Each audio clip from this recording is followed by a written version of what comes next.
SER Podcast. Estás escuchando El Abierto de Hoy por Hoy. Cada día analizamos las noticias más relevantes de la actualidad, las claves políticas, económicas y sociales, con las voces de los protagonistas y los distintos puntos de vista de nuestros tertulianos.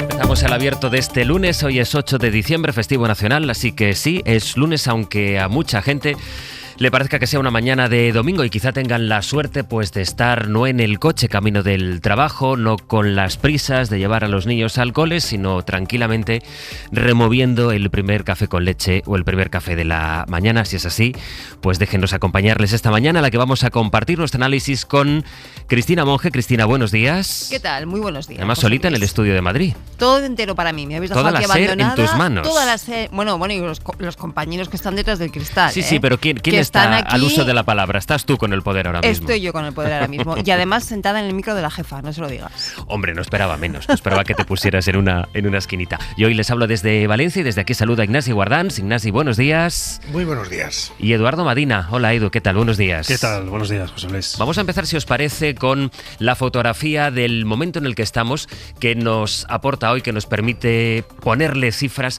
la encuesta de 40DB que estamos publicando desde primera hora en la cadena SER y en el diario El País, y que ya a las 8 nos contaba nuestra compañera Sara Selva. Sara, bienvenida. Empecemos, si te parece, Sara, por la fotografía general. Ahora iremos con algunas de las minúsculas que son bastante interesantes, pero la foto deja que en este momento y para unas generales crece el Partido Popular, baja el Partido Socialista, que por tanto acusa los escándalos de corrupción, y también ahora veremos el caso Salazar, y el que está en cifra récords es Vox. Sí, veníamos viendo en los últimos meses cómo el PSOE había logrado recuperarse, pero en noviembre hubo un cambio de tendencia que se confirma ahora porque no logra remontar. Este mes los socialistas se dejan medio punto, están de nuevo por debajo del 28%, que es uno de sus peores resultados desde las elecciones. El PP, en cambio, se recupera, suma lo mismo que pierde el PSOE, medio punto, obtiene un 31%, así que sigue lejos de lo que consiguió en el 23J, pero logra aumentar su distancia con los socialistas. Ahora el PP le saca al PSOE 3 puntos de ventaja. Lo que vuelve a demostrar este barómetro es el crecimiento de Vox. La ultraderecha vuelve a ser la fuerza que más crece respecto a los últimos comicios, vuelve a colocarse por encima del 17%, de nuevo su mejor dato de la serie histórica, son 5 puntos más de lo que obtuvo el 23J. Sigue siendo además el partido favorito entre los jóvenes, y no solo, porque también es el preferido entre los que tienen entre 35 y 44 años. A la izquierda del PSOE... Didi, Sara, perdona. Vale, a la izquierda del PSOE, Sumar, que había logrado estabilizarse, pierde un punto y se queda por debajo del 6%. Podemos crece unas 7 décimas, pero no supera el 4%. El bloque de la izquierda, por lo tanto, se queda lejos de poder armar una mayoría suficiente para gobernar. PP y Vox suman algo más del 48%, que son 10 puntos más que el bloque de la derecha. Decía que era interesante esta segmentación de edades que hacía Sara, y también lo es hacer la distinción por sexos, que es con lo que empezábamos a las 8 de la mañana, por el impacto que puedan tener no solo los casos de corrupción, que también y por supuesto, sino pues las conversaciones entre José Luis Ábalos y Koldo García, o esto último que estamos conociendo en torno a ese exasesor que trabajaba en el Palacio de la Moncloa, Paco Salazar, denunciado hace meses por al menos 2 trabajadoras de la Moncloa. Esto lo he ido contando el diario.es, que contó no solo las denuncias, sino cómo el Partido Socialista había cortocircuitado esas denuncias y las dejó, digamos, reposar, las dejó en suspenso. El revuelo fue tal que la responsable de Igualdad de la Ejecutiva Socialista, Pilar Bernabé, tuvo que convocar a las responsables de Igualdad de los territorios. En fin, en el PSOE acusan este golpe, y eso se traduce, por ejemplo, Sara, en la pérdida de voto femenino por parte del Partido Socialista. Sí, el PSOE ya sufrió un batacazo en este sector tan clave para su movilización electoral en julio, tras esos audios que reflejaban el nivel de machismo de un exministro del gobierno, de Ábalos, y ahora vuelve a ocurrir. Vuelve a notarse el desgaste que están provocando las denuncias contra Paco Salazar. Las entrevistas para este barómetro terminaron de realizarse el 1 de diciembre, entonces no se conocía el detalle de las denuncias que publicó el diario.es, no se conocía el contenido concreto, pero sí que Ferraz no las había tramitado. Lo que dice la encuesta es que el PSOE sigue siendo el partido favorito entre las las mujeres, pero en solo 2 meses ha perdido 2 puntos. En octubre obtenían un 25%, ahora apenas un 23%.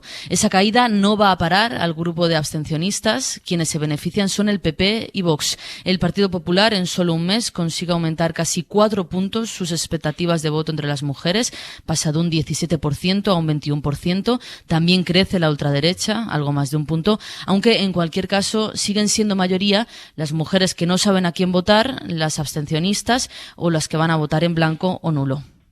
Sara, gracias. Hasta luego. Como una primera reacción, digamos, después de todo el revuelo, luego lo comentaremos, Pedro Sánchez ha decidido destituir a quien era hombre de confianza, quien era la mano derecha de Salazar en la Moncloa. Pero vamos a detenernos y ampliar un poco la trascendencia al calado de esta encuesta. Belén Barreiro es la CEO de 40DB, la empresa que elabora el barómetro para la serie El País. Hola, Belén, buenos días. Buenos días. Seguramente esto que comentaba ahora nuestra compañera Sara Selva es lo más llamativo, ese trasvase de voto femenino, cómo lo pierde el PSOE y cómo las mujeres que hasta ahora decidían apoyar al Partido Socialista no irían tanto o no solo a la abstención, sino que muchas de ellas deciden votar al Partido Popular, incluso a Vox. Sí, efectivamente, eso está ocurriendo. De hecho, cuando se desagrega los grupos de edad según el género, ahí nos encontramos con que, si bien los hombres son claramente mucho más partidarios de votar a Vox, cada vez hay más mujeres entre las franjas de edad más jóvenes que lo son. Entonces, digamos, sí, ahí se están produciendo distintos movimientos. Hay mujeres que engrosan las filas del grupo de abstencionistas, blanco, nulo, indecisos, que de hecho es la categoría más frecuente entre las mujeres en estos momentos, y con una bolsa, por tanto, de indecisos bastante más grande de la que hay entre hombres, y también pues no pocas mujeres, como bien habéis señalado, que se pasan al PP e incluso a Vox. Efectivamente, estos movimientos se están dando. En este momento lo llamativo, digamos, las tendencias serían que el Partido Popular crece también Vox, y que caen el PSOE y Sumar. De hecho, en la izquierda la única opción política, aunque está en números pues muy bajos de apoyo, pero que crecería, sería Podemos. ¿De qué manera, en qué medida, Belén, el hecho de que vayamos a empezar el domingo de la semana que viene, ya en Extremadura, con un ciclo electoral, puede alterar este mapa para unas generales? Bueno, yo creo que el mapa para las generales depende de distintos factores. No estoy completamente convencida que los resultados en elecciones autonómicas marquen tantísimo, porque de hecho no lo hicieron en 2023. Lo que sí creo es que pueden ser un factor adicional en un contexto en el que no paran de sucederse escándalos, ¿no? Entonces yo ahí sí que creo que el electorado bueno, pues digamos que la ciudadanía puede tener paciencia ante los escándalos de corrupción o ante cualquier otro tipo de escándalos, pero también tiene un punto de saturación. Es posible este punto de saturación, todavía no lo estamos viendo en este último barómetro. El trabajo de campo se hizo antes del caso Salazar. No se puede descartar que en algún momento sí se vea, ¿no? También hay que decir que el electorado a veces reacciona con cierta lentitud, ¿no? Yo recuerdo los años de corrupción con el caso Bárcenas, que el PP pues le pasó factura aproximadamente entre los 6 y 8 meses después de que sucediese, ¿no? Es decir, que la opinión pública tiene a veces una digestión lenta, porque los desengaños políticos, pues como cualquier desengaño en la vida, tienen su proceso, ¿no? Su proceso psicológico de cómo se asimilan. Entonces yo creo que estos son datos que muestran que el PSOE tiene todavía una capacidad importante de retención. Es cierto que con el caso Salazar esto puede llegar a sus límites, y yo creo que la encuesta deja otros 2 datos que son preocupantes para la izquierda. El primero es que por primera vez en bastante tiempo la media ideológica en este barómetro se sitúa en el 5, no en el 4,9, en el 4,8, en el 4,7. Esto históricamente, cuando la media ideológica ya roza el 5, pues es una fotografía normalmente previa a una victoria clara de la derecha o de las derechas. El segundo dato que es preocupante es que hay una desmovilización. Ya el PSOE venía siendo el partido con mayor desmovilización en los últimos, diría que desde después de, sí, en el último barómetro desde luego. Es verdad que el mes de octubre fue bastante mejor para este partido, pero ahora en estos momentos es el partido con más desmovilización y con menos del 60% de electores suyos que dicen con total certidumbre que votarían en elecciones generales, ¿no? Está en el 50 y pico.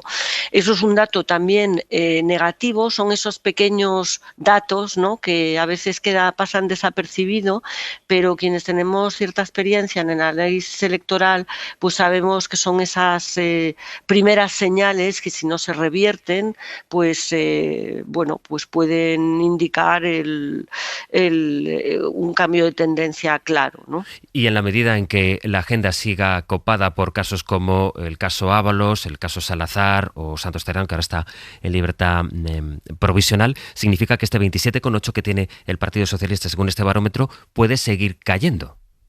Sí, efectivamente. Yo además aquí creo que, esto es de momento pura especulación. Quizás podamos disponer de datos para analizarlo con más rigor, porque también ha sido muy reciente, pero yo no descartaría que el caso Salazar, en cierto sentido, pese más o acabe pesando más o acabe pasando una mayor factura, porque realmente yo creo que la opinión pública entiende que la corrupción a veces es inevitable, que lo que importa es reaccionar con contundencia hacia cuando sucede un escándalo. Porque es verdad que hay siempre demasiadas personas trabajando en los proyectos políticos y no se puede pretender que el 100% salga bien, aunque obviamente no es lo mismo tener un caso en un cargo menor que en un cargo mayor, pero el caso Salazar refleja una cultura en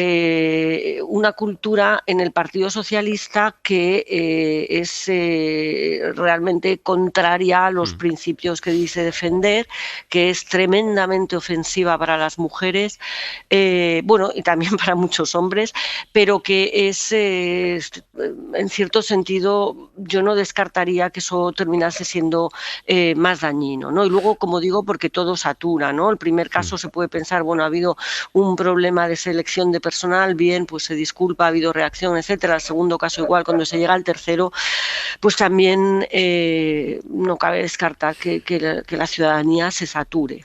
Una última pregunta, Belén. El Partido Popular está en el 31% de intención de voto, el Partido Socialista 27,8% y Vox está en el 17,4%. Por Vox te quiero preguntar, ¿dónde está el techo de Vox? Pues a ver, el techo de Vox aún no lo sabemos. Yo creo que las estimaciones electorales que estamos haciendo son prudentes, es decir, están siendo prudentes en el sentido de que nosotros, por lo menos en 40dB, nos gusta estar seguros de lo que decimos antes de dar bandazos, ¿no? Eso significa que hay un margen para que Vox esté más fuerte de lo que nos dicen las encuestas, ¿no? Yo creo que ese margen sí existe. Entonces, puede crecer más, pero puede crecer más sobre todo por que nuestras propias estimaciones terminen reflejando un resultado mayor. Es decir, esto lo digo con total honradez, es decir, no se trata de las estimaciones electorales son lo que son y siguen procesos científicos, pero se toman decisiones sobre cómo se van a comportar los votantes. Ahora estamos tomando decisiones conservadoras porque cuando un partido político pega bandazos hay que tener varias tomas para estar seguro de lo que nos están diciendo los ciudadanos. Yo no descartaría que Vox tenga en realidad pues un porcentaje de voto mayor que el que estamos dando, ¿no? Belén Barreiro, CEO de 40dB, muchísimas gracias. Muchísimas gracias a vosotros.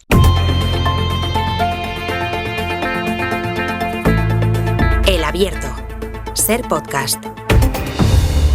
con esta encuesta, Cristina, que nos sitúa la foto de las generales antes de que este país se sumerja de nuevo en un ciclo electoral y más allá de las tendencias del ascenso del Partido Popular y de Vox, de la caída del bloque de la izquierda y en especial del Partido Socialista, de lo que estábamos subrayando del voto femenino. Hay dos datos que daba en esta conversación que teníamos con Belén Barreiro que me parece que da la medida de en qué punto se están moviendo las cosas de una manera más estructural, más allá de la coyuntura a la que nos arrojan estos casos de corrupción, que es esa media ideológica en el 5, por tanto que hay como cierto desplazamiento hacia la derecha, y luego el alto grado de desmovilización en las filas socialistas a día de hoy, que es verdad que no hay elecciones generales convocadas. Esos dos datos, Astre, son muy relevantes, ¿no? Lo subrayaba Belén Barreiro y hacía muy bien, porque fíjate, si quienes nos están escuchando se van a las páginas web del País y la cadena SER y bajan los archivos de los meses anteriores, de las encuestas anteriores, podrán ver que ha ido habiendo una evolución, ¿no? 4,8, 4,7, 4,8, 4,9, finalmente este último mes el 5. Puede parecer poca cosa, puede parecer que es apenas una décima y que no se mueve, pero es un síntoma muy relevante, muy revelador de cómo la sociedad española efectivamente está en estos momentos en un proceso de derechización, ¿no? Hace aproximadamente un año la diferencia podría estar en torno a 3-4 décimas hacia la izquierda, y en estos momentos la aguja ideológica del país se sitúa en ese 5, que es muy, insisto, muy significativo. La desmovilización por la izquierda no es nuevo, la veníamos viendo, aunque en estos momentos, como señalaba Belén Barreiro, solamente el 58% de los votantes de los votantes del PSOE asegura, ¿no?, que irían a votar, frente a cifras mucho mayores por el lado conservador, por el lado de la derecha, que se sitúa, pues para que te hagas una idea, en Vox en el 70,4, en el Partido Popular en 64, es decir, muchísimo más movilizados, ¿no? A esto se le une que empieza a haber también movimientos dentro de cada bloque. En el bloque de la derecha, fíjate qué curioso que Vox sigue estando, igual que el mes pasado, por encima del Partido Popular cuando se le pregunta a los encuestados por la simpatía, ¿no? ¿Qué partido se siente usted identificado o tiene simpatía? Es primera fuerza en las clases medias y se mantiene como segunda fuerza en las rentas más bajas. Pero ojo, que la transferencia de votos entre el Partido Popular y Vox se ha reducido más de 2 puntos. Es decir, estos votantes que gana Vox los está sacando de la abstención. Lo cual creo que cambia el panorama. Ya no consiste en que la derecha divide sus votos de forma diferente, repartiéndolos entre dos principales partidos, sino que además está sacando votos de esa enorme bolsa, ¿no?, que es la abstención, de votantes que hasta ahora no acudían a la urna, pero que en estos momentos dicen que sí, que van a acudir y que van a optar por esa papeleta. Y en la izquierda también hay movimientos. Ojo con la cesión de votos de Sumar a Podemos, que crece 7 puntos respecto al mes pasado, ¿no? Por lo tanto, yo creo que la foto general de alguna forma podría ser la que veníamos viendo, un PP-PSOE que hasta ahora decíamos empate técnico, ahora parece que el Partido Popular se puede distanciar un poquito, pero bueno, no llega a 3 puntos, por lo tanto ahí está. La derecha, a la derecha del Partido Popular en pleno crecimiento, sin saber todavía el techo, como señalaba Belén Barreiro, y la izquierda del PSOE, pues no solamente dividida, sino perdiendo numerosos apoyos. Ignacio, ¿cuál es tu lectura? Bueno, es difícil hacer más análisis de los datos después de escuchar a Belén y ahora a Cristina, ¿no? Yo de lo que he escuchado, lo que acaba de comentar Cristina, que yo no lo había medido tan así, me parece interesantísimo, que es esa adquisición de votos por Vox desde la abstención, ¿no? Ese dato me parece muy importante. Creo que el PSOE y Pedro Sánchez muy en particular había fiado todo y fía todavía toda su estrategia a nosotros protegemos de una catástrofe que está por venir y por tanto pues tenemos la adhesión de los nuestros y de la gente de bien frente a una catástrofe que está por venir y por eso pues nos mantenemos incluso pues con una minoría del Parlamento, sin poder gobernar, sin poder legislar, gobernar sí pero legislar no, porque lo que puede venir es tremendo y intentando tener eso, la adhesión de los propios, ¿no? Y eso se está resquebrajando también, eso se está resquebrajando porque, claro, la adhesión es pasotismo, es una falta de confianza, ¿no? Pensemos que el PSOE y el gobierno ha basado su estrategia, su positividad, perdonad la expresión, en 2 puntos. Uno, gobernamos mejor que los otros, y entonces ahí están los incendios, ahí está la Dana, ahí están los resultados económicos, los temas sociales. En temas de gobierno somos mejores. Y luego tenemos unos valores que los demás no tienen. Los valores, el modelo de sociedad, etcétera. Bueno, esta parte de los valores se resquebraja con gestos muy profundos y tremendamente dañinos, como todo lo ocurrido con Salazar, que decía muy bien Belén Barreiro que va a ir a más. Eso hace muchísimo daño, mucho más daño de lo que algunos en el PSOE, algunos estrategas, probablemente los propios estrategas eran la gente del azar, por tanto era difícil que entendieran su propio papel, y no un juego de palabras, ahí estaban los estrategas, no entendían el propio daño que eso va a causar. Y luego, claro, sobre la propia gestión, pues es difícil separar la corrupción, la incapacidad de gestionar bien a las personas, porque gestionar recursos humanos también es gestión. O sea, ¿cómo es posible que haya habido esta gente ahí durante tantos años sin filtros, sin controles internos? Eso también es gestión.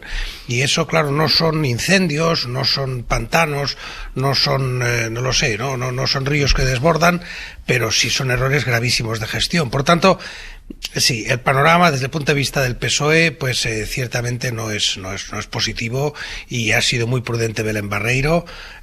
Vox todavía no ha tocado techo, o sea que eso está claro, ¿no? Ahora incidiremos en eso y en la decisión que conocimos ayer por la noche de destituir por parte de la Moncloa a quien era número 2 de Salazar. Pero por recoger este hilo que dejaba ahora Inés y Edu, efectivamente lo que se desprende de la conversación con Belén Barreiro no es tanto la importancia o la transformación que ya recoja esta encuesta, sino la perspectiva que dibuja para las siguientes encuestas y, por tanto, en unas elecciones.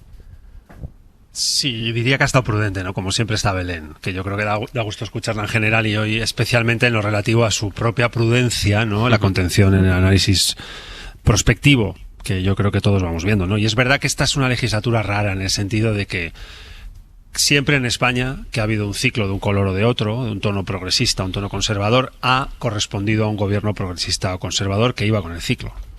Si una mayoría de ciudadanos españoles en unas elecciones generales que ha habido 13-14 desde el año 1982 hasta la actualidad, pues era progresista, normalmente eso desembocaba en un gobierno de izquierdas. Y si había un pendulaje hacia un ciclo conservador, pues eso derivaba en un gobierno habitualmente del Partido Popular, en términos de elecciones generales hablo. Esta es la primera legislatura en la que eso no pasa, hay un ciclo conservador y un gobierno progresista. La diferencia en el entorno del mes de junio del año 2023 estaba entre los 9 y 10 puntos de mayoría conservadora. Conservadora entendida como Partido Popular más Vox, y progresista entendida como Partido Socialista, Sumar y Podemos, al margen de los 45-48 diputados que hay de organizaciones políticas, partidos de naturaleza autonómica, regional, nacional, que operan con distintas tonalidades ideológicas. Coalición Canaria, PNV, Esquerra, Bildu, Junts, BNG, distintos partidos, ¿no? Por tanto, primera anomalía de esta legislatura, ciclo conservador con gobierno progresista. Segundo, dentro de ese esquema, el Partido Socialista, desde el principio de la democracia, normalmente ha sido identificado por las mujeres en España. Las mujeres en España son el 51% de la población actual, ha sido más o menos la mitad de la sociedad española desde el principio del recorrido democrático. Han elegido al Partido Socialista como el partido, o lo han identificado como el partido que mejor identificaba su problemática y su aspiracional en términos de derechos económicos, sociales, civiles, libertad, etcétera. El gran proceso de transformación de las condiciones de la mujer. En fin, peco un poco de subjetividad ideológica seguro aquí, José Luis, pero lo ha hecho la izquierda en términos de avances en los derechos y las libertades, en los derechos sociales, en la equiparación de condiciones, con momentos estelares, momentos un poco más grises, momentos de aceleración, momentos un poco más lentos, momentos más brillantes, otros momentos un poco más nebulosos, pero en el recorrido las propias mujeres lo han identificado así desde el principio. No lo ha hecho solo, hay partidos nacionalistas que han estado aquí en esta batalla, Izquierda Unida estaba aquí en esta batalla, Sumar estaba aquí en esta batalla, Podemos estaba aquí en esta batalla, movimientos sociales, sindicatos, mucha gente, pero articulado en esa idea difusa de las progresistas y dentro de ellas destacando el PSOE, ¿no? Bueno, alcanzó el 45% del voto femenino en los años 80. Si ahora hay lo que Belén Barreiro nos dice, y más encuestas nos dicen, una caída significativa en voto femenino, a lo mejor tiene que ver con una percepción de que el Partido Socialista y la izquierda ha dejado de identificar también las aspiraciones, necesidades y procesos de transformación de las mujeres en nuestro país, y segundo, con que desde el señor Tito Berni, inolvidable Tito Berni, hasta la actualidad, no han parado de concatenarse casos, circunstancias que han decodificado el algoritmo moral, ideológico, ético y político de un partido que está contra sí mismo operando en estos últimos años de una manera extraña y anómala, ¿no? El caso, decía Guardans, de este señor. ¿De dónde salió este señor Salazar? Ahora iremos, no es que tenga prisa por ir ahí, ahora vamos, sé que es el siguiente bloque, hablaremos de esto, ¿no? Pero este tipo de procesos de mujeres prostituidas en empresas públicas, esta nebulosa de situaciones extrañas, inesperadas, que el PSOE nunca había vivido en décadas, pues a lo mejor está detrás de este bajonazo en el voto femenino, que bueno, ahora más o menos somos 50 millones de habitantes casi, 49 y pico. El porcentaje de mujeres es el 51%, pon que el de mayores de 18 años se sitúe entre los 19 y los 20 millones de personas. Pues de eso estamos hablando, y por eso es tan oportuna la encuesta que ha hecho hoy Belén Barreiro con 40dB, porque yo creo que nos da señales claras de por dónde se está moviendo el electorado en nuestro país, ¿no? Y que responde a una de las preguntas, que es ¿cuál es el desgaste? Es decir, todos estos casos, esta concatenación, como ahora decía Edu, ¿cuál es el desgaste que penaliza al Partido Socialista? Bueno, pues la encuesta de hoy responde a esta pregunta, pero la siguiente pregunta es, ¿y está a tiempo el PSOE de revertir este desgaste con medidas como la que conocimos anoche, esta decisión ahora de destituir al número 2 de Paco Salazar? Pues lo contestamos a la vuelta.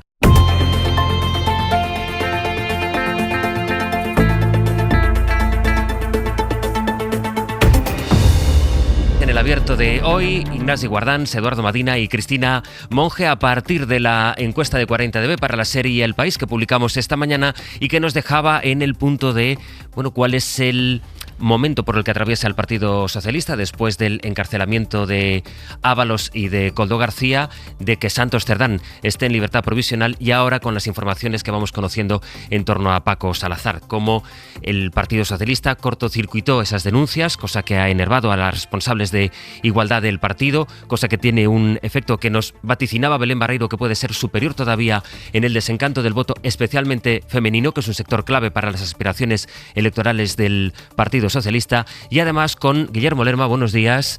¿Qué tal? Buenos días, Astre. Esta noticia que conocimos anoche, que adelantaba el diario.es, que es quien ha ido informando de alguna manera de el proceso que retuvo de alguna manera o que frenó el Partido Socialista. Ayer supimos que el presidente del gobierno destituye a quien fue hasta ahora mano derecha de Salazar en la Moncloa.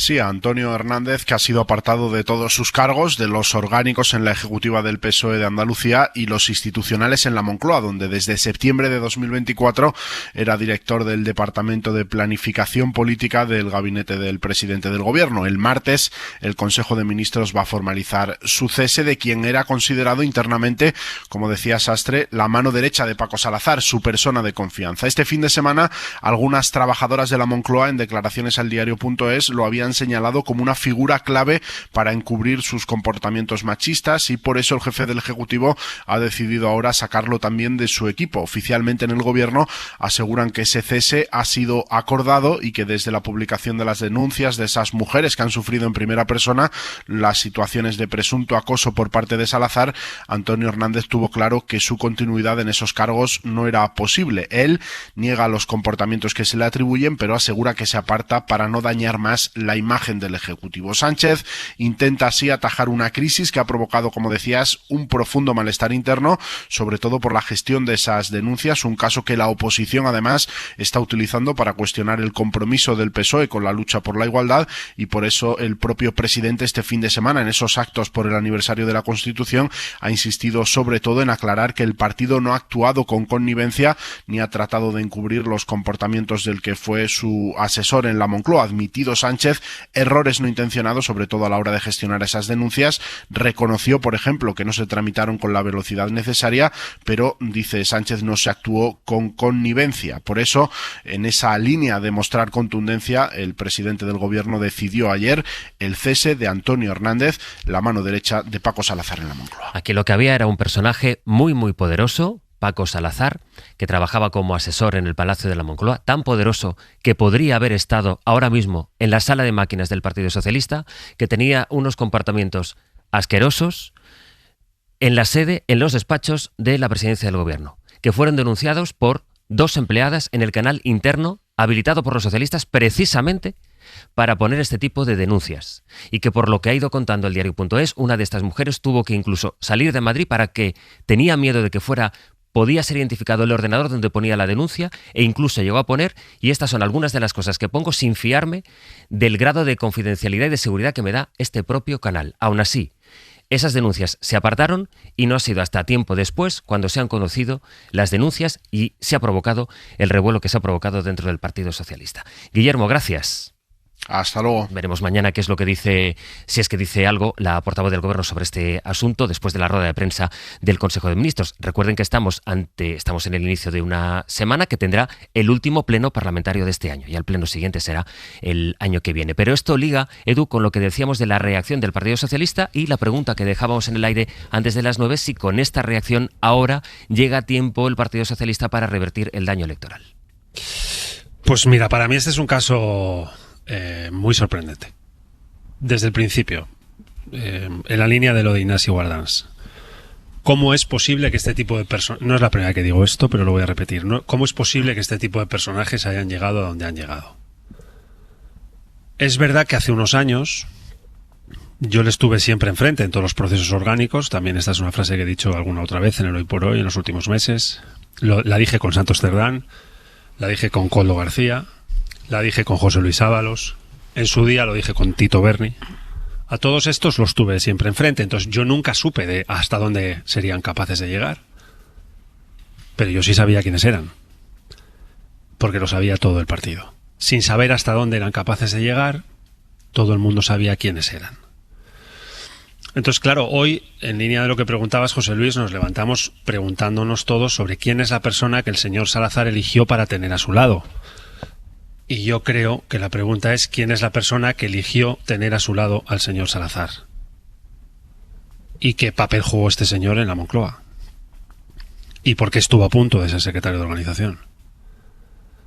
Y sobre todo, ¿qué ha pasado para que en un partido que ha hecho de la lucha contra la violencia de género una bandera nuclear, porque la violencia de género ha sido en España un asunto central, ha codificado muy bien las agresiones sexuales, ha legislado muy bien contra los agresores sexuales, ha avanzado mucho aquí, lo ha pensado bien, lo ha interpretado bien, lo ha legislado bien, lo ha deliberado y defendido en el debate público y político muy bien en los últimos años, décadas, para que haya 2 denuncias internas de 2 mujeres que trabajan en el entorno del gobierno, de la dirección del gobierno, que hayan sido frenadas de la manera en que lo han sido durante todos estos meses, que nadie se haya puesto en contacto con las mujeres que han denunciado, que se le haya dado este tipo de cobertura al señor Salazar, cobertura un poco pública, cobertura de lentitud de procesos, cobertura de palabras balbuceantes alrededor del caso, por lo que parece apoyo para encontrar trabajo una vez que dejó la Moncloa,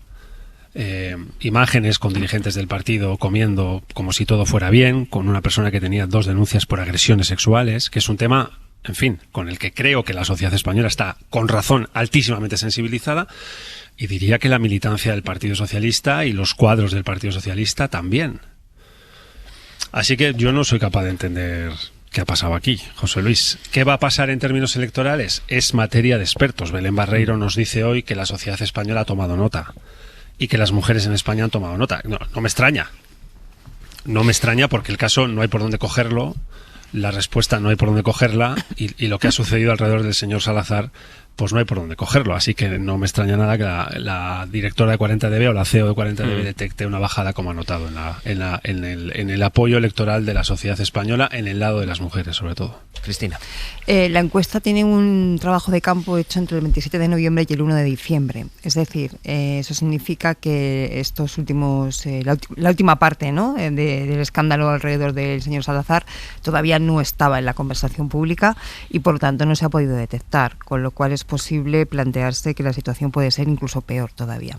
Pero más allá de esto, yendo al debate de fondo, yo creo que va siendo hora de que empecemos a debatir, ¿no? Y empecemos a hablar de cómo se estructura ese poder en los partidos políticos, que cuando gobiernan además es un poder que tiene una pata en la sede del partido y otra en el Palacio de la Moncloa, que articula las relaciones entre una esfera y otra, es decir, entre el gobierno y el partido político, que generalmente suelen quedar fuera del escrutinio público, porque son nombres, generalmente hombres además, ¿no? Mayormente de nombres muy desconocidos, pero que muy desconocidos en la opinión pública, me refiero, pero que tienen un enorme poder, tanto desde el punto de vista del Ejecutivo, asesorando al presidente del Gobierno, a ministros, pues a los que toman las decisiones, como desde el punto de vista del partido, controlando, por tanto, toda la parte orgánica. Si eso no se separa, y lo cierto es que lo habitual es que no se separe. Tenemos en este país excepciones, como son las del PNV, por ejemplo, que funciona bastante bien a este nivel, pero si eso no se separa, hace que esas personas que tienen una pata en la sede y otra pata en la Moncloa tengan un extraordinario poder del que poco se sabe. Y habitualmente estos han sido entornos muy masculinizados, muy opacos y muy dados a este tipo de comportamientos. Voy a dejarlo ahí, ¿vale? Para no exagerar, porque no hace falta exagerar ni un ápice en este caso, este tipo de comportamientos que se suelen caracterizar por ejercer el peor de los machismos desde posiciones de poder y de abusos de poder.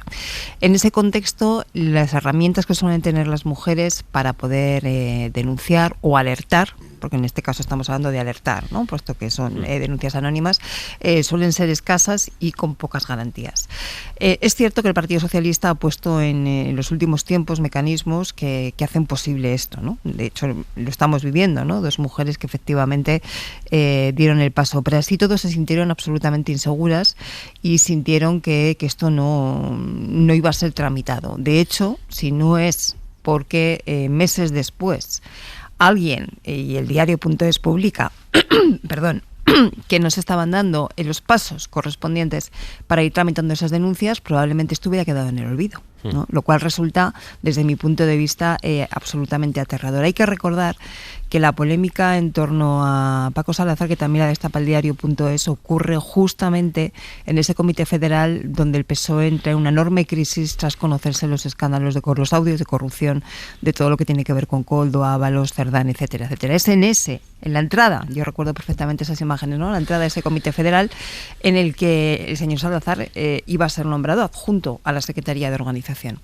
Pero además con una posición muy complicada, porque la titular de la Secretaría de Organización propuesta era otra persona, Rebeca Torró, una mujer con muchos años de experiencia en esos ámbitos alrededor del Partido Socialista, y sin embargo hubo mujeres que tuvieron la percepción que en realidad que Paco Salazar estuviera como adjunto, lo que hacía ver es que el que realmente iba a ejercer de secretario de Organización iba a ser él. Entonces, yo insisto, hay una serie de redes de poder generalmente asociadas a hombres fuera del escrutinio público que tenemos que empezar a evidenciar para entender exactamente cómo funcionan esas relaciones y para evitar que esas zonas de sombra se sigan produciendo. Y por cierto, estamos hablando del Partido Socialista, que es el que le ha tocado en estos momentos, pero este tipo de comportamientos y estas relaciones en los cuadros de mando, ¿no? de los partidos, sobre todo cuando gobiernan, no es exclusivo del Partido Socialista, sino que es un mal bastante extendido el conjunto de partidos. Guardans. Bueno, yo puedo entender el hecho de darle más transparencia a esas relaciones, pero el problema no son las relaciones, aunque estoy de acuerdo que efectivamente pues las relaciones entre partido y gobierno son siempre un tema complejo y un tema que merecería mucha más transparencia de la que tiene. Hasta ahí estoy de acuerdo. Pero claro, si eso funciona con personas dignas, responsables, éticamente comprometidas, pues bueno, tiene las consecuencias que tiene, pero son moderadas, ¿no? El problema, por tanto, no está tanto en el marco en el que eso ocurre, sino en qué personas están ahí. Y claro, la lista es espantosa. O sea, la idea de que haya habido un caso Nevenka en la Moncloa, porque es lo que hay, varios casos Nevencas en la Moncloa, y que el Ismael Álvarez, correspondiente de esa foto, haya sido Pues a la prensa le gusta utilizar eso, el número 3, el número 4, pues es igual, el número 4, el número 3 adjunto, el número 2 en el gabinete de Moncloa, el número 3, es decir, es una cosa alucinante, alucinante. ¿Qué es la izquierda sin brújula moral? ¿Qué le queda? ¿Qué le queda a la izquierda si le quitas la brújula moral? Porque la mitad de los votos de la izquierda no están por tal o cual medida, por tal o cual gestión, no. Están por ideales y por lo que en inglés se llama el moral compass, la brújula moral. Si tú le quitas eso a la izquierda, ¿qué queda? Entonces, que hay que ir a mirar tal o cual decisión administrativa, si es mejor o peor que la que propondría la derecha. Si Vox gestionaría mejor o peor el urbanismo o Renfe. Claro, no. La diferencia entre Vox y el PP, entre el Vox y el PSOE no está en cómo se llevará a DIF. Ni quién era mejor el AVE. Porque a lo mejor el AVE será más rápido, no tengo ni idea, no sé qué ingeniero pondría Vox.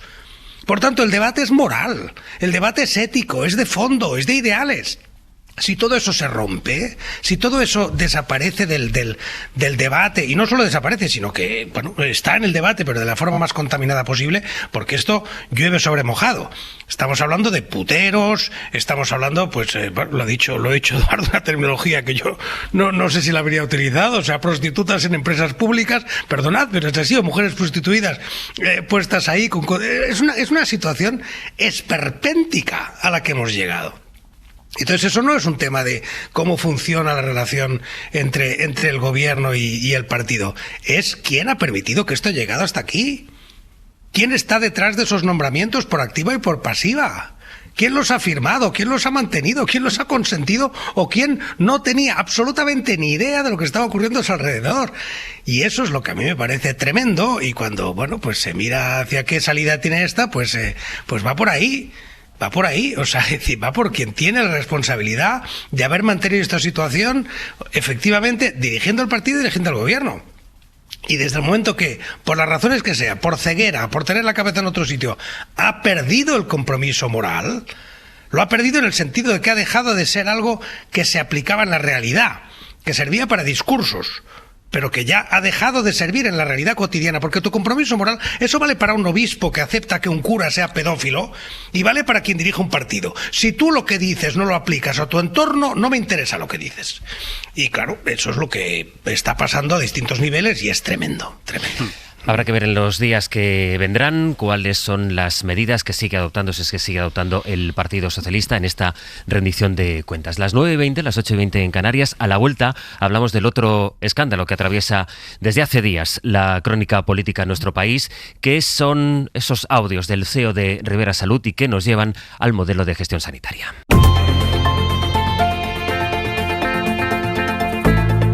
El Abierto.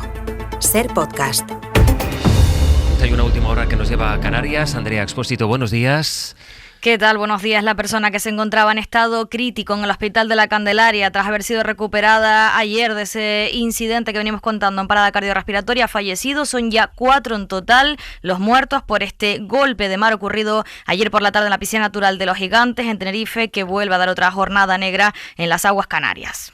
Bueno, pues esta es por tanto la información. Estábamos pendientes del estado de esa persona ingresada en el hospital. Ayer el golpe de mar al sur de la isla de Tenerife provocó 3 fallecidos.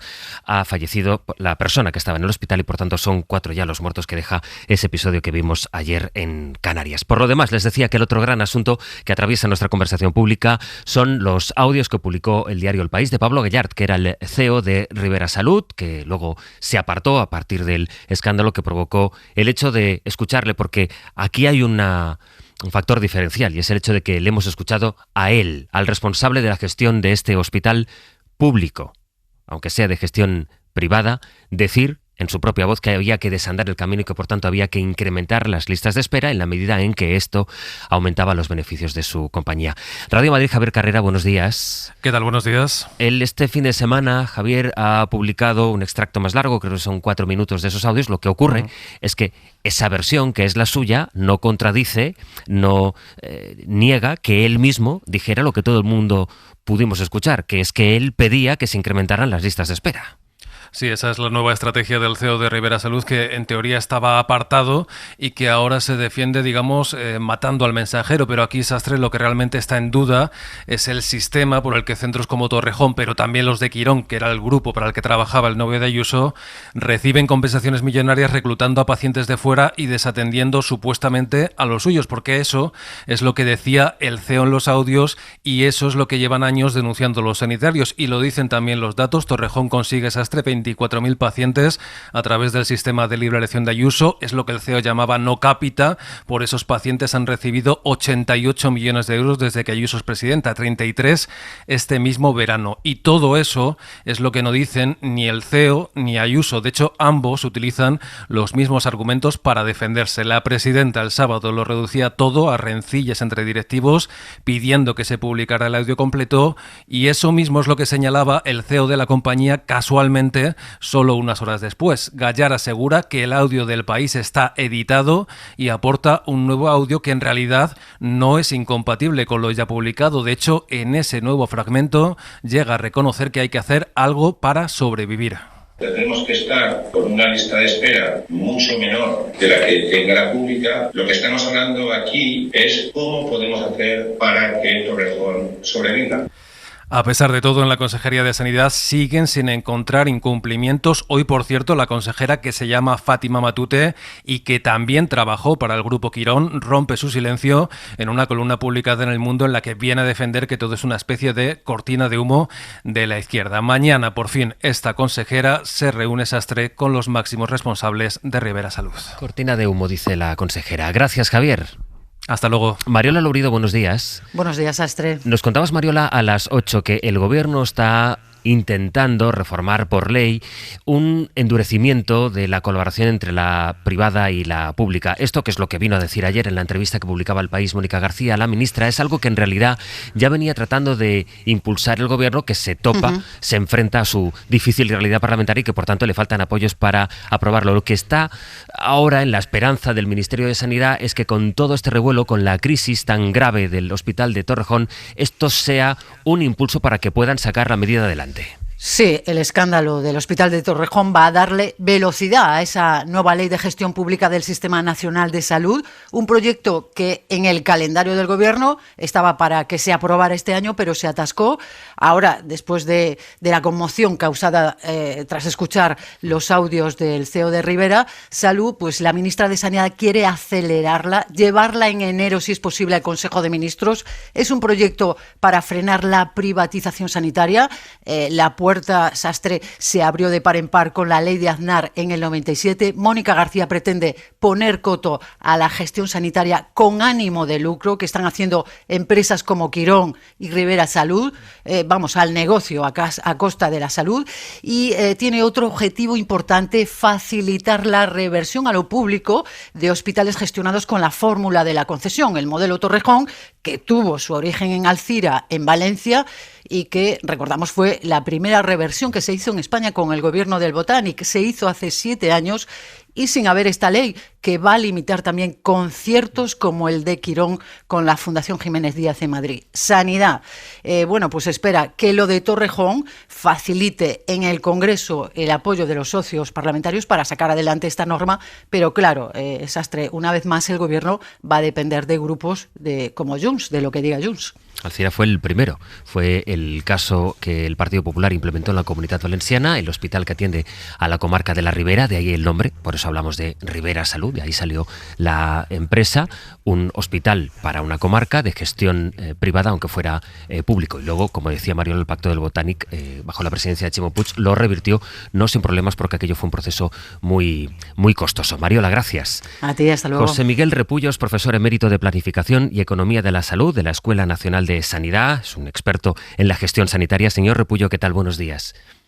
Hola, buenos días. Esto que estamos escuchando, estos audios del CEO de Ribera Salud, del señor Gallard, y luego la impresión de la presidenta de la Comunidad de Madrid, que dice que esto es una rencilla entre directivos.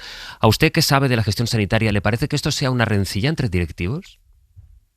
Bueno, puede haberla, pero qué duda cabe que el tipo de contrato implicaba un riesgo de que hubiera, digamos, una manipulación de la demanda y un racionamiento de la oferta, ¿no? Y por lo tanto estamos hablando de un tipo de contrato de capitación que en el fondo es una externalización del aseguramiento y también es una cesión de una responsabilidad que los poderes públicos nunca deberían de ceder. Esta mañana el diario El País entrevista a Isabel González. Ella fue gerente precisamente del Hospital de la Ribera en Alcira. Permítame que comparta con usted algún fragmento de la entrevista porque me parece que es muy, muy clarificador. Esta gerente del hospital dice, en Alcira, que llegó a hacer el 37% de los partos del vecino departamento, el de la ciudad de Xàtiva, eso dio lugar a incentivos perversos. Y explica ella, como que un médico captaba pacientes de fuera del departamento, le daban un plus económico. El periodista Ignacio Zafra, del diario El País, le pregunta, ¿y esto cómo lo conseguían los médicos? Y ella explica, pues con amigos, conocidos, lo que fuera. Los médicos trabajaban como agentes comerciales. Había otro incentivo perverso, que también quitamos al llegar, dice ella, que era que premiaban a los médicos por dar altas precoces. ¿Qué pasaba? Sigue explicando. Que tenían unos indicadores muy malos de retorno de urgencias, es decir, pacientes que en realidad no estaban en condiciones de que les mandaran a casa y después del alta tenían que volver. Esto, señor Repullo, ¿ocurría solo en Alcira? ¿Ocurre solo en Torrejón? ¿Cuál es la dimensión de esto que describe aquí esta exgerente de Alcira? Bueno, evidentemente habría que responder con datos empíricos que no existen, obviamente, ¿no? Pero está claro que la estructura del contrato y la facilidad para deslizar incentivos a los profesionales pues crea un modelo, digamos, con muchas posibilidades de corromper la virtud profesional y la capacidad de responder con una ética, ¿no? Por lo tanto, bueno, la mejor manera de que no exista este riesgo es que no haya tentaciones, ¿no? Y aquí hay muchas y muy potentes, ¿no? Y por eso yo creo que ese modelo de gestión concesional a través de la colaboración público-privada es un modelo muy desaconsejable para el funcionamiento del Sistema Nacional de Salud. ¿Y este modelo lo supervisa alguien? Es decir, que ocurran todas estas cosas, ¿está bajo supervisión o límite de alguien? En teoría sí, vamos a ser claros. Lo que ocurre es que la elaboración de los contratos, digamos, tiene una dificultad enorme. Un hospital es una organización tremendamente compleja y determinar todos los detalles de la relación contractual es prácticamente imposible. Si a eso le añadimos que el que debe vigilar, pues con frecuencia está muy próximo al vigilado, pues se produce una situación bastante peligrosa, es decir, donde hay gente que le ha llamado a esto las amistades peligrosas. Hay poca concurrencia de empresas, hay una relación muy próxima, hay puertas giratorias. No es un gran modelo para quizás funcionar en países idílicos donde hay un gran capital social y haya una gran ética pública y ética empresarial. Pero yo no diría que esto es muy aplicable a nuestro entorno. Contaba nuestra compañera Mariola Lourido las negociaciones para intentar impulsar un cambio de ley del que ayer hablaba Mónica García. ¿Aquí estaría la solución? ¿Le parece que este cambio hace falta y que será posible conseguirlo? Yo creo que la famosa Ley 15/97, pues sí es verdad que ha dado cobertura a esos procesos que han acabado siendo poco compatibles con una gobernanza virtuosa. Pero lo cierto es que la competencia de las comunidades autónomas para autogobernarse deja mucho espacio para que, bueno, una determinada comunidad autónoma, de acuerdo a su criterio y sus preferencias, pueda utilizar fórmulas muy parecidas. Esto es así, ha habido varias sentencias del Tribunal Constitucional avalando la capacidad de autoorganización. Por lo tanto, la forma en la cual habría que orientar la regulación global del Sistema Nacional de Salud quizás tendría que ver más con métodos de buen gobierno, rendición de cuentas, transparencia, posiblemente también prioridad de entidades sin ánimo de lucro y bueno, pues que no vuelva a unirse el componente hipotecario de las colaboraciones público-privadas con el componente de servicios. Bien, una serie de criterios técnicos que por lo menos harían un poquito más difícil la derivación de este modelo hacia, bueno, conductas que van en contra del interés general. ¿A usted le sorprendió escuchar los audios del CEO de Ribera Salud? Sí, sorprende, ¿no? Esa es la diferencia entre saber que algo ocurre y tener una evidencia, como dirían, obscena, ¿no? Del comportamiento, digamos, fuera de todo tipo de lógica de un empresario, de un representante, pero es algo que empieza a ser curioso en esta era que algunos llaman el trumpoceno, ¿no? Pues nos encontramos con que las conductas perversas se exhiben. Y esto realmente es sorprendente, ¿no? Es decir, que no hay ningún decoro a la hora de jactarse de políticas que yo creo que son enormemente peligrosas. Y bueno, pues esperemos que esta constatación evidente de lo que es un poco la influencia en mandos intermedios, la influencia en profesionales, como decía antes, para racionar la oferta y manipular la demanda, pues tenga un castigo razonable para que no sea tan fácil seguirla haciendo en el futuro. Oiga, ¿somos muy rentables? ¿Somos un buen negocio los pacientes? Sí lo somos. Y lo somos por muchos niveles. Es decir, ahora está fuera de foco el debate de los monopolios farmacéuticos, que nos están haciendo pagar muchísimo más dinero de lo que vale lo que nos están ofreciendo. Por lo tanto, sí, y luego pues lo que llaman un poco la medicalización del malestar, ¿no? Hay muchísimas actividades comerciales que radican en torno al wellness, al bienestar, al sentirse bien, la juventud eterna, etcétera, etcétera. Yo creo que aquí hay un problema antropológico más que político, ¿no? José Miguel Repullo, profesor emérito de Planificación y Economía de la Salud de la Escuela Nacional de Sanidad. Le agradezco mucho su tiempo esta mañana. Un saludo. Venga, gracias. Hasta luego. Ignacio, es una cuestión, decía Díaz Ayuso, una rencilla entre directivos, y ahora este experto nos explicaba que no es solo, es una cuestión también del modelo que debería tener unos controles, pero que evidentemente fallan, como demuestran casos como este. Sí, es claramente una cuestión de modelo. Y lo prueba la realidad de que en Cataluña hay, desde hace muchos años, mucho antes de que en Madrid, una cooperación público-privada que nunca ha planteado este tipo de problemas. Puede haber planteado otros, pero estos no. Fundamentalmente por esa palabra mágica que es el ánimo de lucro. La colaboración público-privada en el concierto sanitario, etcétera, en la participación de entidades privadas en el sistema catalán de salud, se basa en entidades que no tienen ánimo de lucro, que no pierden dinero, por supuesto, que pagan sus salarios, que no es que estén haciendo eso gratis et amore, y no, hay gente pues que se gana su vida con eso, lógicamente, pero eso no es el ánimo de lucro, que eso es recuperar los costes, y los costes incluyen costes en recursos humanos. Y ahí están fundaciones de distinto tipo y de distinta naturaleza. Y esa es la diferencia fundamental, y ese es el modelo, ese otro modelo, el que se impone en Valencia, el que se impone en Madrid, es el que lleva donde lleva, claro, a convertir el servicio público de salud en una manera de ganar dinero. Y claro, son cosas incompatibles. Son cosas incompatibles. Una cosa es la gestión privada de un interés público y la otra es pretender ganar dinero solo, forrarse, es más la expresión, con un servicio público como ese, ¿no? Y en ese sentido, bueno, vamos a ver, yo no conozco la letra pequeña de esa ley que se plantea, pero si se planteara en esta línea podría acabar teniendo el apoyo de Junts. Si se plantea como un cuestionamiento de la relación entre lo público y lo privado en materia sanitaria, pues evidentemente va a tener a Junts en contra y al PNV también. Pero si se plantea en ese eje entre el lucro y el no lucro y los controles, que efectivamente es lo que ponía esto sobre la mesa, ¿no? La falta de controles, la necesidad de que eso se controle, pero claro, eso tampoco puede ser a costa de quitarle responsabilidades a las comunidades autónomas, sino de reforzar pues algún tipo de control, de rendimiento, de transparencia en los datos, etcétera. Por esa vía sí que se puede quizá conseguir una solución a esto, ¿no? Cristina.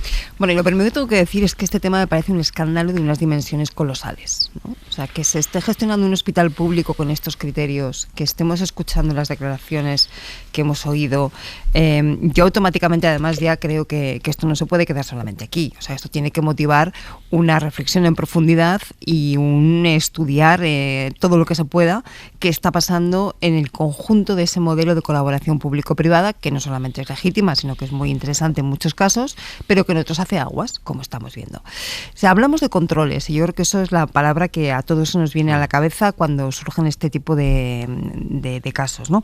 Pero claro, cuando alguien está gestionando una organización que, como decía el profesor Repullo, es de una complejidad extrema, quien tiene los datos, quien tiene la información, quien sabe exactamente lo que está pasando y cómo funciona esa organización, es justamente esa empresa. ¿Qué mecanismos tiene que tener lo público para poder tener el mismo nivel de conocimiento, de detalle y de información que tienen quienes lo están gestionando, como para poder controlar a esos gestores? Esa es una pregunta que deberíamos hacerlo no solamente en caso de colaboración público-privada en materia sanitaria, como lo estamos viendo ahora, sino en el conjunto de servicios públicos que se pueden llegar a gestionar de esta manera. Siempre hay una simetría en la información, porque el que gestiona, quien está dentro de esa empresa gestionando, es el que controla absolutamente todos los detalles. Y por mucho que luego se pongan encima de la mesa mecanismos de rendición de cuentas, de transparencia o de control por parte de lo público, realmente están muy limitados por ese desconocimiento. Por lo tanto, esto no consiste solamente en incrementar unos grados la rendición de cuentas o el nivel de transparencia que tenga que haber, sino que esto requiere repensar en profundidad cómo se establecen esas relaciones para que el control se pueda ejercer de verdad, porque si no se queda en mero mecanismo, ¿no?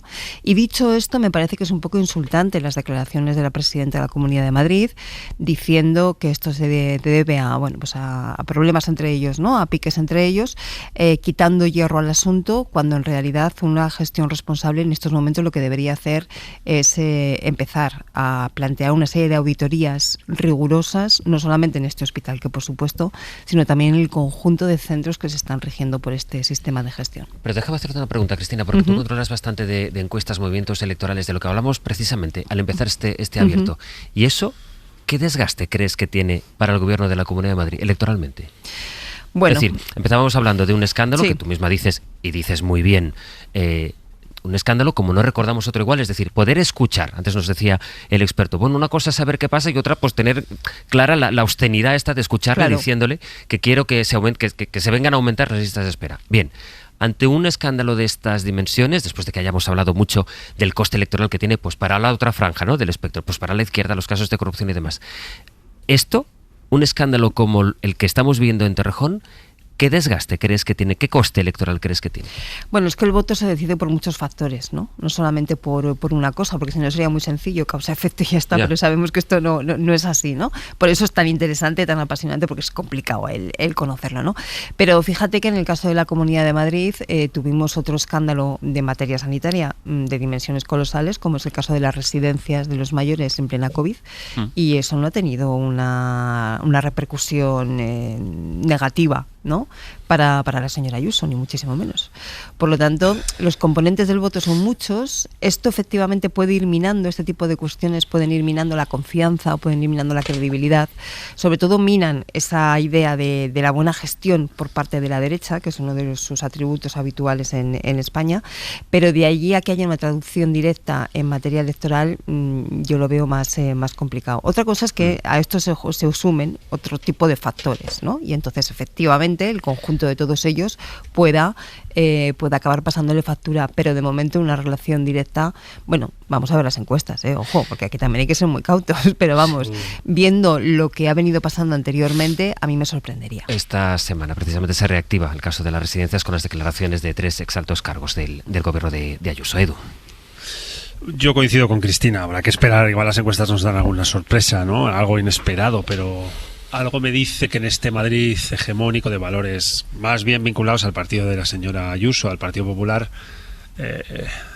mucho tendría que pasar alrededor de este caso, que es un escándalo absoluto, como para que notásemos un seísmo dentro de las encuestas, ¿no? Es verdad que en las últimas elecciones Ayuso ganó en todos los distritos, en todos los niveles de renta, en fin, es bastante transversal el posicionamiento electoral que tiene el PP. Pero bueno, más allá del impacto electoral que tenga, yo creo que este es un asunto que es un escándalo, porque nos habla de una nefasta interpretación de una ley que viene del año 1997, por cierto con Feijóo en el Insalus en aquel momento, con un ministro que era el señor Beccaria, que establece un mecanismo de colaboración público-privada, primando a entidades, como ha dicho Guardans, sin ánimo de lucro, jugando un papel dentro del ecosistema del Sistema Nacional de Salud. Esto puede tener una lectura favorable, positiva, de eficiencia en la inversión y de eficiencia en el gasto, o puede tener su lado oscuro, en este caso de manera clara lo vemos muy nítido en este asunto, que es mucho más que una bronca entre directivos, como ha dicho el experto, a lo mejor la ha habido, pero no es el foco del asunto, ¿no? Ayuso tira, pero da mucha distancia de la diana. Lo que ha habido aquí es una contradicción con el espíritu de la norma del año 1997, una tergiversación y un cierto tráfico alrededor de esa ley que habla de colaboración público-privada para un beneficio directo por una mala utilización y una mala prestación de un servicio en el ámbito de la salud en un hospital concreto. Y no hay nada más que eso. Por tanto, todo debate político que hay alrededor de esta norma, en mi opinión, tiene que ir como mucho en esa dirección, a solidificar la prioridad que hay que dar a entidades sin ánimo de lucro, mejorar y profundizar en los mecanismos de transparencia y las garantías de control que eviten nuevos casos como el que estamos viendo en este hospital. De caso del que seguiremos hablando esta semana, también de las residencias, por esa reactivación del caso, con las 3 declaraciones que les citaba. Seguiremos hablando también esta semana en Zaragoza de qué ocurre con el gobierno de Aragón, porque esta semana es la que se ha dado de plazo el presidente Jorge Azcón para decidir si hay o no adelanto electoral en Aragón. Eva Pérez Sorribes, buenos días. ¿Qué tal? Buenos días. Pues sí, es la primera vez que Azcón se marca un plazo tan claro. Entramos en una semana decisiva que empieza mañana con el objetivo de que salgan las cuentas. Hasta ahora el Gobierno había sugerido off the record el escenario de una segunda prórroga presupuestaria, pero aprovechando el marco del Día de la Constitución, el presidente fue así de tajante. Y esta semana yo creo que es un tiempo más que prudencial para que comprobemos quiénes son los partidos que están dispuestos a aprobar presupuestos. Si no se aprueban presupuestos, creo que lo lógico es que se convoquen elecciones.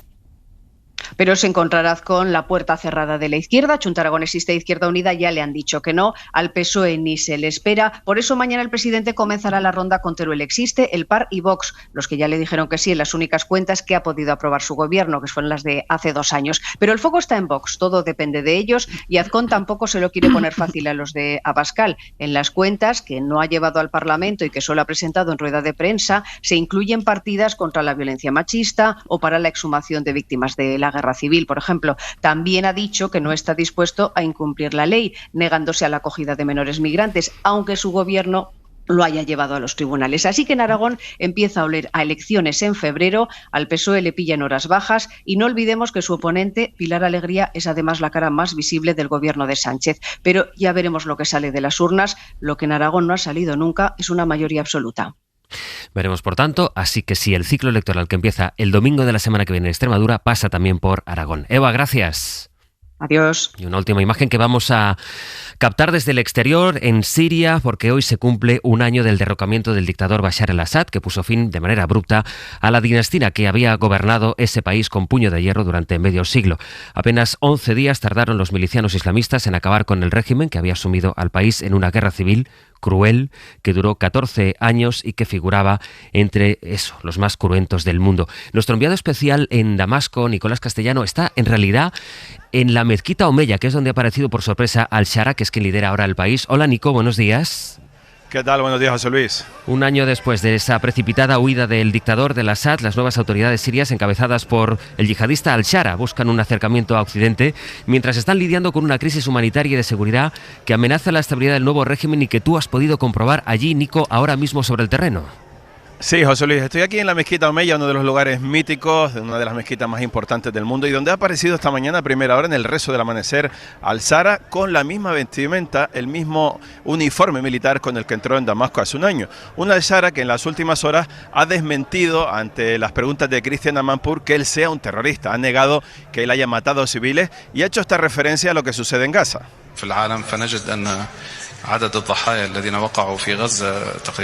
Ha asegurado en realidad que terrorista es aquel que mata a 70.000 personas en Gaza y ha asegurado que es muy injusto tratarle como yihadista, como terrorista, y que de ese concepto podría hablar durante mucho tiempo. En todo caso, el estigma que arrastra esta coalición de yihadistas, el HTS, que llevó a al-Shara al poder, sigue siendo temido por parte de la población de este país.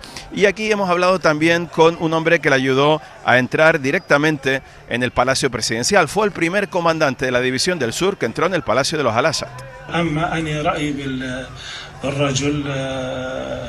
Un Abu Obada que apoya al presidente sirio, dice que es un hombre en el que hay que confiar, y nos contaba exactamente qué sintió cuando, después de perder a 6 hermanos, a un hijo y a su padre a manos del régimen, pisó por primera vez el Palacio de la Dictadura. Dice que todavía había café caliente en las mesas y que esperaban tardar entre 4 y 5 meses en tomar Damasco. Recordemos, José Luis, fueron 11 días fugaces de una ofensiva que nadie esperaba que fuera tan rápido y que acabó cambiando la historia de Siria. Esas huellas de la dictadura de la familia al-Assad siguen presentes en el día a día de millones de sirios que buscan a sus seres queridos en fosas comunes, en los archivos de la prisión de Sednaya. Lo recordarán, el epicentro de las torturas del régimen. En sus calabozos se estima que mataron más de 30.000 civiles. Nico, tú has hablado con uno de los supervivientes del llamado matadero del Assad, que hace un año pudo abrir, de hecho, las puertas de las celdas de sus compañeros. Sí, con Fares hemos vuelto por primera vez, José Luis, a lo que fue su prisión durante 5 años. En el camino nos decía que tenía cierto temor a regresar y a volver a ver a todo aquello, pero también nos describía la enorme alegría que tuvo cuando él mismo con sus manos rompía los candados para abrir la celda de sus compañeros. Enorme alegría de que nos explicaba cómo entraban en esos pasillos, y también hablaba, José Luis, de que entraron 68 presos hace 5 años en esa cárcel y solo sobrevivieron 13. نحن اللي تحولنا من الشرطة العسكرية بال2000 وعلى صيدنايا. Esposados en la misma cadena todos. Eran 68. De los 68, solo 13 salieron vivos. La mayoría murieron o bajo tortura, o por enfermedades, o por tuberculosis, que es la enfermedad más propagada aquí en esa prisión. Y dice que él eran de diferentes edades, ¿no? Ellos, había ancianos, había jóvenes, había chicos, los que estaban en la misma cadena con él, ¿no? Un superviviente del matadero de los Al-Assad, del primer día, José Luis, le rompieron la boca y la nariz por atreverse a mirar a los guardias. También hemos hablado con otra mujer que estuvo en esas cárceles secretas, con Nusrin, a la que un bombardeo le mató a 2 hijos gemelos y a otro pequeño recién nacido y sufrió torturas. Y el presidente de este colectivo de los presos de Sednaya se queja de la falta de colaboración de este gobierno, dice que están solos y que nadie está reparando la figura de esos 160.000 desaparecidos durante los 14 años de guerra civil, y que tampoco se preocupa de los más de 30.000 muertos que dejó la prisión de Sednaya, convertida en símbolo. Queda mucho por hacer aquí, José Luis. Económicamente el 90% de la población sigue bajo el umbral de la pobreza y hay mucho miedo de las minorías hacia este gobierno del yihadista al-Shara. Escuchamos mucho revuelo. Apenas me quedan unos segundos, Nico, pero ¿qué estás viendo en este momento? Pues estoy viendo la acumulación sobre todo de jóvenes con esa bandera y también con banderas blancas del HTS, esa coalición yihadista que llevó al-Shara al poder. Hoy aquí es festivo, llevan 4 días de fiestas, de hecho, llevamos varios días con fuegos artificiales y caravanas en las calles, y esa es la de Siria, la mayoritaria, la sunita, la que ha ganado, digamos, esta guerra y que derrocó a los al-Assad, y la de los alawitas, la de los drusos, que después de la matanza de este verano, pues tienen temor. Lo cierto es que hoy aquí en Damasco, con esa bandera verde, blanca y negra y con esas 3 estrellas rojas, pues están celebrando aquí haberse quitado encima medio siglo de dictadura, José Luis. A 8 minutos de que den las 10 de la mañana aquí en España, así es como suena en directo, como nos describe nuestro enviado especial a Damasco, así es como suena Siria un año después de haberse quitado de encima una de las dictaduras más crueles, aunque atraviesa una división social, como nos describía Nico. Gracias, Nico. Un abrazo. Hoy por hoy noticias. Ser podcast.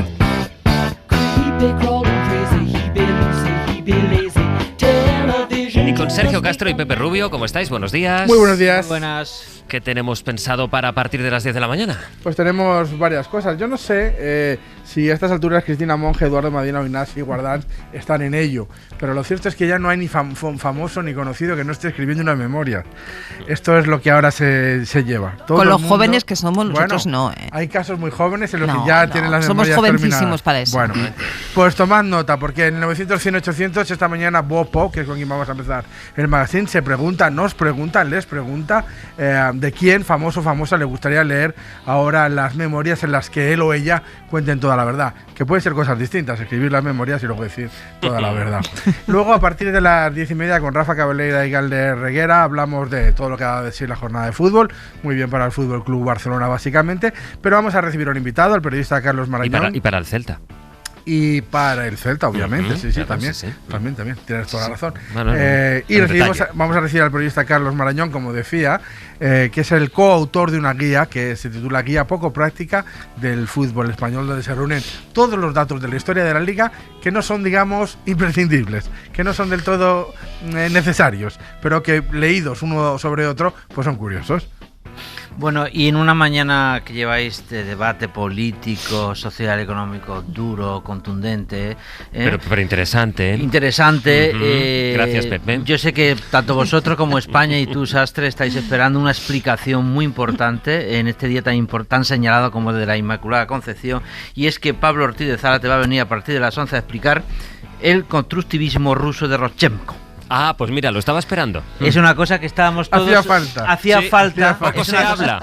Poco se está hablando del constructivismo ruso. No interesa, por lo que sea no interesa. Ya era hora. Desviando el foco, Eso a Pedro Sánchez no le interesa, ¿verdad? De eso no habláis, ¿no? Aquí está el constructivismo ruso. Ahí está. Pues ahí está Pablo, que a partir de las 11 nos lo va a explicar. El reto es explicarte que lo entendamos, pero creo que lo vamos a entender y es más fácil de lo que parece, ¿vale? Y después, en Mitos 2.0... Sergio y yo pues vamos a intentar desmontar o no el mito de solo se sale de fiesta cuando se es joven. Es que pues ya te lo desmonto yo, pues por supuesto que no. Aquí estamos los veteranos también saliendo de fiesta. Pues ese es el mito. Hay que redefinir fiesta en todo caso.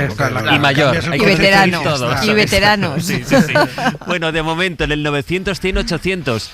¿de quién le gustaría leer unas memorias que dijeran la verdad y nada más que la verdad? Ahora lo comentamos con Bob Pop. De momento, Cristina Monge, Ignasi Guardans y Eduardo Madina, gracias por acompañarnos en este festivo. Gracias, José. Un abrazo. Adiós, hasta la próxima. Para no perderte ningún episodio, síguenos en la aplicación o la web de la SER, Podium Podcast o tu plataforma de audio favorita.